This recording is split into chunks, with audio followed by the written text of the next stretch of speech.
Welcome to today's video. Before we get started, I want you to hit that subscribe button and ring that bell so you'll be seeing more of our videos in the future. Today we'll be discussing everybody's favorite band from the Bay, San Francisco. Sorry, Huey Lewis and Steve Miller, we're not talking about you. Oh, no. It's the timeless band, Journey. Today's video will be discussing the top 10 B-sides from the band Journey.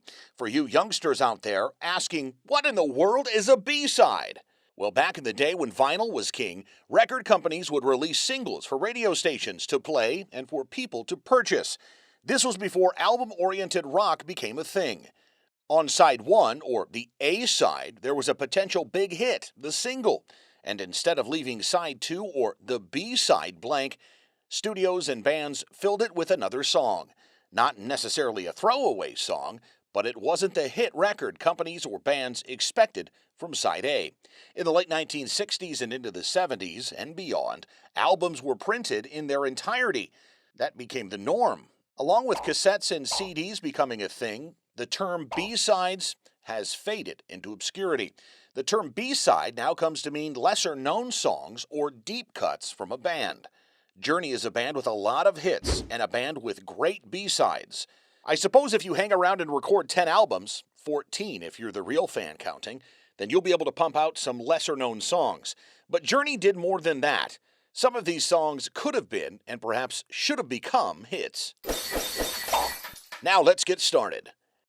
At number 10, we've got Baby I'm Leaving You. This song starts off with Steve Perry vocals with heavy reverb and a reggae riff.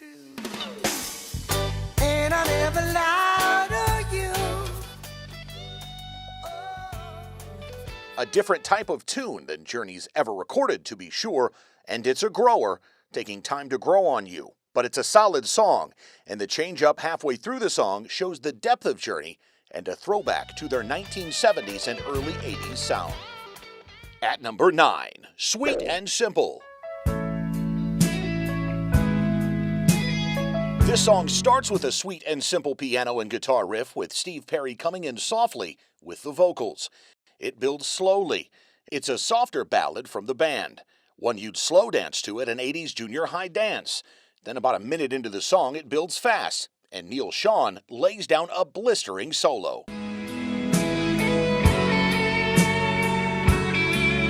And at number 9, this is telling you just how deep this list is. It's what I like to do. At number 8, Keep On Running. This is a rocker with a nice opening riff that gets your toes tapping when the drums kick in. The hook is fabulous, and the song reminds you of a song you'd blare with the top down, driving down the highway. At number 7, Natural Thing.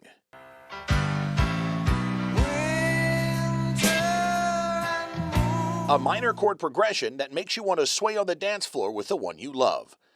But just as any great slow-building Journey song, Steve Perry and Neil Sean take it to the moon.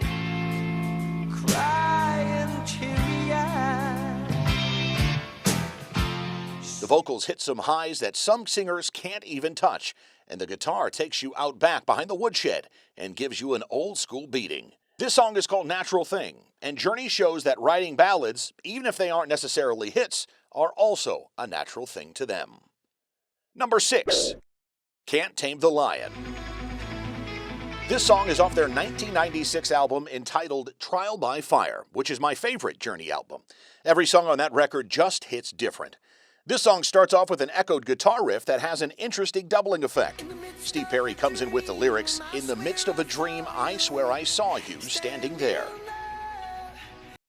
Steve Smith blasts on the drums in this song, and sounds like Journey's taking a big step into the 1990s.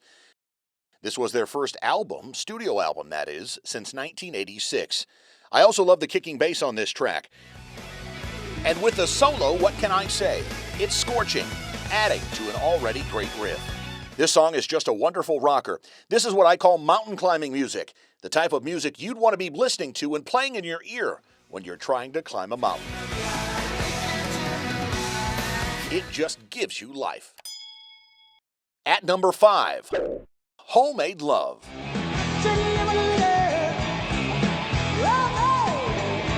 It's a dirty riff for a dirty song. This is Journey playing in the mud, getting filthy in the gutter. The riff matches the lyrics and makes you think unclean thoughts. It's a great riff. Neal Schon doesn't get his credit for being a riff master, but he certainly is one. This song showcases his talents all over the fretboard. The solo is the apex, and you'll need to clean up afterwards. At number 4, Line of Fire. A simple power chord riff that leads to a pull-off melody on the guitar, and I just love this guitar work here. It's quintessential late 1970s rock. Add in the piano, heavy drums, and Steve Perry's vocal range, and man, oh man, this one just makes your spine tingle.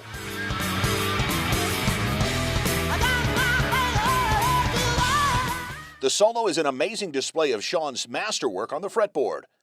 You'll be humming this one for days. This song could have easily been a radio hit had it been released. Number 3, Where Were You?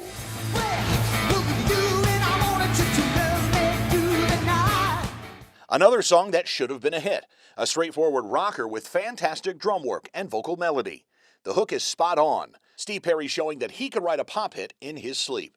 The song is a rare recording of Perry doing the Where Were You background vocals and then him singing over top that on a different track. It doesn't seem like it should work, but man, it really does.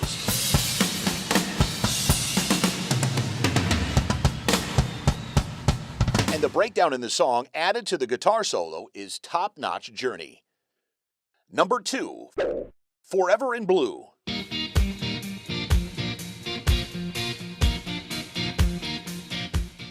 My second favorite song off the Trial by Fire album, the other being If He Should Break Your Heart, which was released as a single. This song starts off with a guitar solo that is The Police meets Edge from U2. When she walked into the room, I felt a move. The finger-picked, overdriven guitar riff that just melts your heart. The lyrics kick in with the drums, and you've been captured. No pun intended. And the song picks up steam for the chorus.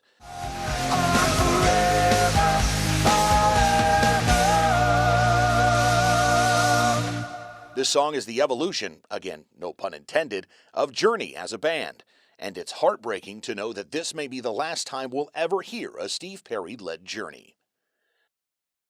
And coming in at number 1, it's Someday Soon. Someday soon.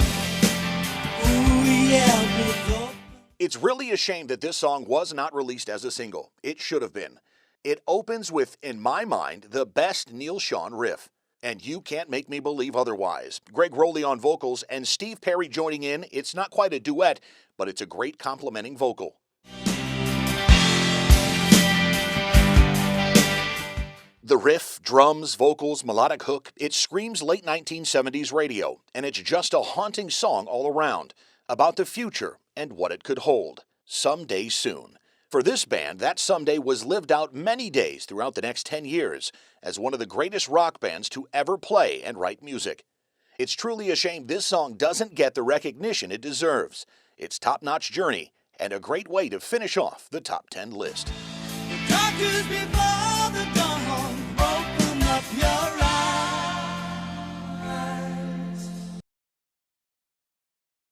That brings us to the end of the list. Make sure that you hit that subscribe button and click the bell so you'll be notified the next time we have more videos just like this one coming up.